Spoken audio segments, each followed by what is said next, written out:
The moment the words "damaging evidence" left Prince Harry's lips, everything changed, not slowly, not quietly, but like a crack of thunder splitting through the already fragile silence surrounding the royal family. Because this was no longer rumor, no longer whispers hiding behind palace walls. This was a direct handover, a betrayal that cut deeper than anything the public had imagined. And at the center of it all stood Princess Anne, already moving before the shock had even settled, already calculating, already deciding how far this would go.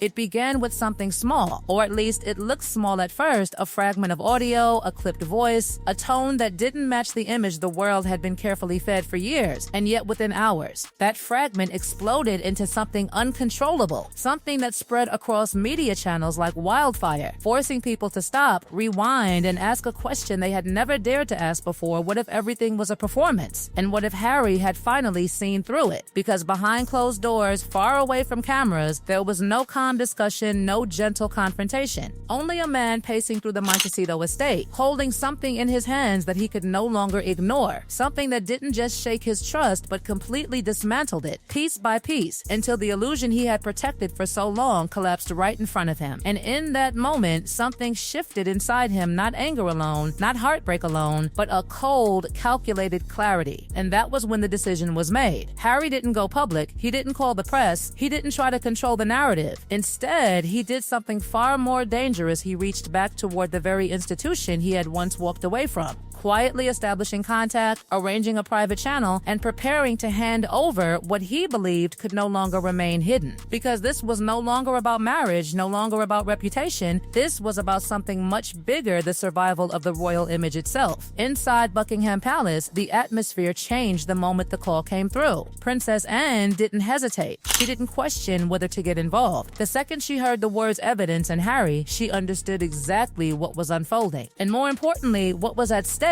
because unlike others who might have paused, might have waited, Anne moved instantly, pulling together advisors, locking down communication lines, and preparing for a scenario that had been feared but never fully expected, a direct internal collapse triggered from within the Sussex circle itself. When Harry arrived, it wasn't dramatic, it wasn't public, there were no flashing cameras, just a quiet entrance, a sealed room, and a file thick, heavy, undeniable placed on the table between them, and for a moment there was silence. The kind of silence that only exists when both sides know that whatever is about to be revealed cannot be undone. Then the contents were opened. Photographs, timelines, recorded exchanges, movement logs that aligned too perfectly to be coincidence. Each piece layered on top of the other, building not just suspicion, but a pattern, a structure that pointed towards something deliberate, something calculated, something that made even seasoned palace insiders shift in their seats. Because this wasn't chaos, this was strategy. And Princess Anne saw it immediately. Her expression didn't break, but the room felt it. That subtle shift, that tightening of posture, that unmistakable signal that a line had been crossed, and once that line was crossed, there would be no turning back. Because for Anne, this wasn't personal, it wasn't emotional, it was institutional. And anything that threatened the dignity of the crown had to be dealt with swiftly, decisively, and without hesitation. Harry didn't interrupt. He didn't defend. He didn't soften the blow. He simply watched as the evidence spoke for itself. Every second that passed made one thing clearer: this was no longer about rumors circulating online, no longer about media speculation. This was internal confirmation, and once it reached this level, the consequences would not just be severe, they would be irreversible. Anne stood up before anyone else could speak. No long discussion, no drawn-out debate, just a single, controlled motion followed by a decision already forming behind her eyes, because she knew exactly what needed to happen next, and more importantly,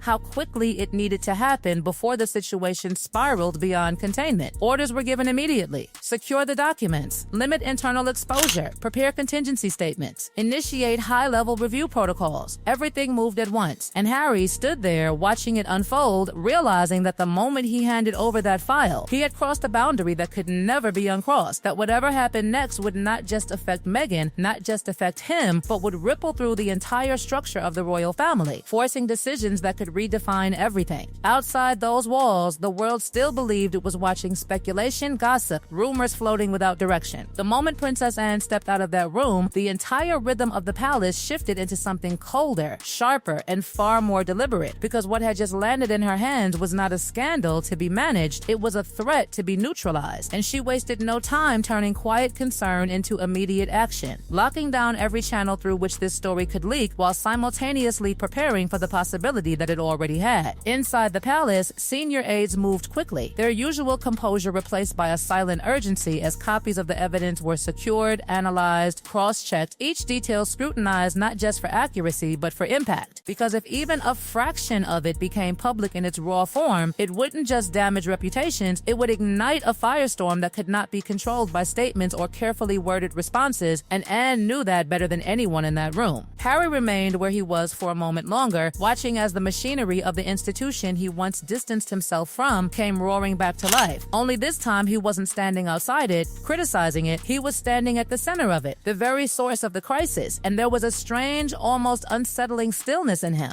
as if the storm that had been raging inside him for days had suddenly gone quiet the second he let go of that file, because now it wasn't his burden alone anymore. But what he didn't yet see was how fast things were about to move. Within hours, a closed-door council was assembled, far more discreet than any public meeting, yet far more serious in consequence. And Princess Anne didn't open it with hesitation or uncertainty, she opened it with a clarity that cut through the room like a blade, laying out the situation in precise terms, emphasizing not the personal betrayal, not the emotional fallout, but the institutional risk, the damage already done, and the far greater damage that could follow if decisive action was not taken immediately. There were questions, of course there were, but they didn't last long, because every question circled back to the same unavoidable conclusion: if the evidence held, if the pattern it suggested was real, then the monarchy was no longer dealing with a narrative problem, it was dealing with a credibility crisis, and once credibility begins to fracture at that level, every delay, every hesitation only makes the eventual fallout worse. And that was when Anne made her position unmistakably clear. There would be no waiting, no slow investigation stretched out over weeks, no quiet containment strategy designed to let the story fade. This would be addressed now. Orders shifted from preparation to execution. Legal channels were quietly activated.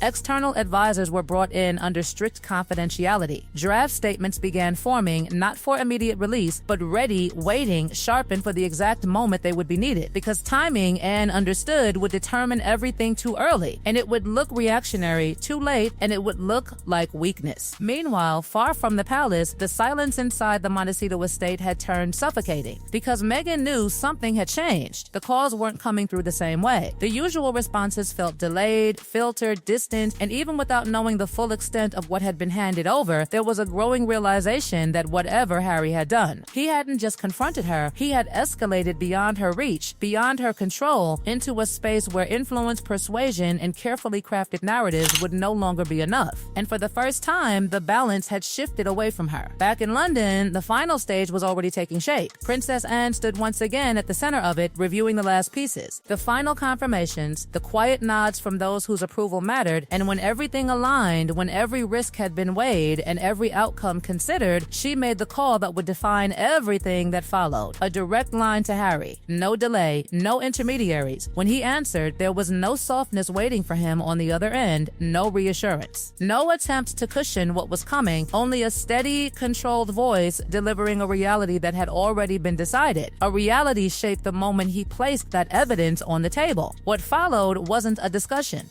It was a conclusion. And as those words settled in, as the finality of them took hold, Harry understood something that hadn't fully reached him until that exact moment, that by handing over the truth, he hadn't just exposed a betrayal, he had triggered a chain reaction that would strip away everything that had once defined his life, leaving behind nothing but consequences that could not be reversed. Outside, the world was still catching up, still speculating, still chasing fragments of a story it didn't yet fully understand. Inside, the ending had already been set in motion, and once it began, there would be no stopping it.